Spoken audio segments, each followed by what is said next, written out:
का तरीका बताओ जिससे कर्म करो और बंधन भी ना हो। इसका बड़ा ही सहज तरीका है। तुम कर्म फल में आसक्ति मत रखो। ये कैसे हो सकता है? फल प्राप्ति की इच्छा तो हर कोई करता है। परंतु क्या इच्छा करने से मनुष्य को फल की प्राप्ति होती है? नहीं अर्जुन, क्योंकि फल तो प्रारब्ध के हाथ में है।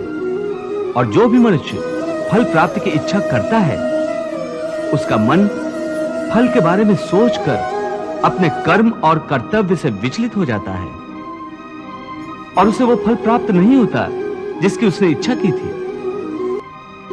पार्थ, मनुष्य केवल कर्म कर सकता है, फल कदापि मनुष्य के अधीन नहीं है। केशव, यदि फल की प्राप्ति मनुष्य या उसके कर्म के अधीन नहीं है तो कर्म ही क्यों करे? हे केशव, तुम्हारे कहे अनुसार यदि फल प्रारब्ध ने अपनी मर्जी से देना है तो फिर प्राणी को कर्म करने की आवश्यकता ही क्या है? कर्म करने की आवश्यकता क्या है, यह जानने से पहले यह तो जान लो कि प्रारब्ध क्या है, प्रारब्ध कैसे बनती है। हे केशव, प्रारब्ध क्या है उसे जानने में क्या मुश्किल है? ये तो सीधी सी बात है कि जो भगवान की इच्छा है वही मनुष्य का प्रारब्ध होती है। नहीं अर्जुन, नहीं, यह धारणा सत्य नहीं है। क्यों सत्य नहीं है? क्योंकि मैं किसी के प्रारब्ध नहीं बनाता, ना मैं किसी प्राणी के कर्म अथवा कर्म फल के हिसाब में दखल देता हूं। इसलिए प्राणी की प्रारब्ध बनाने में मेरा कोई हाथ नहीं होता। फिर कौन बनाता है प्राणियों का प्रारब्ध? प्राणियों के अपने कर्म। अर्थात ये कि प्राणी जैसे कर्म करेगा उसका वैसा ही फल पाएगा। अच्छे कर्म करेगा तो अच्छा फल मिलेगा और बुरे कर्म करेगा तो बुरा फल पाएगा। यही जो प्राणी के अच्छे बुरे कर्मों के अच्छे बुरे फल का हिसाब है, इसी को प्रारब्ध कहते हैं।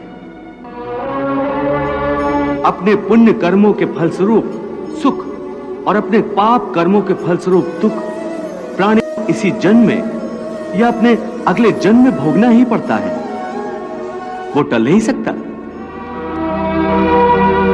इसलिए अकर्मण्य हुए बिना निरंतर अपने धर्म के अनुसार कर्म करते जाओ और मन में यह पक्का विश्वास रखो कि जिस नियत के साथ तुम कर्म करोगे उसी नियत के अनुसार तुम्हें फल अवश्य मिलेगा।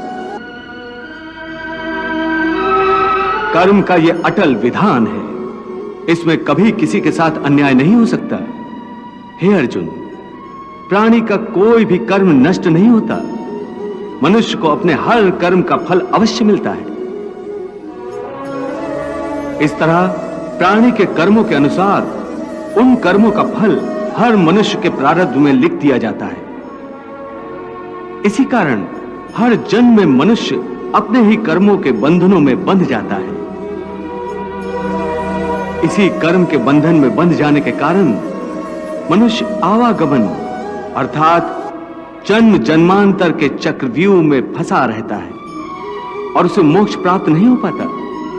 कर्म के बंधन से आवागमन या जन्म जन्मांतर का क्या संबंध है? मनुष्य अपने एक जन्म में जो कर्म करता है उन कर्मों के फल के रूप में पाप और पुण्य दोनों ही होते हैं। कभी पाप अधिक होते हैं तो कभी पुण्य। दोनों का दुख सुख भोगते हुए मनुष्य अपने नए जीवन में जो कर्म करता है उनका हिसाब पाप पुण्य के खाते में नए सिरे से लिख दिया जाता है।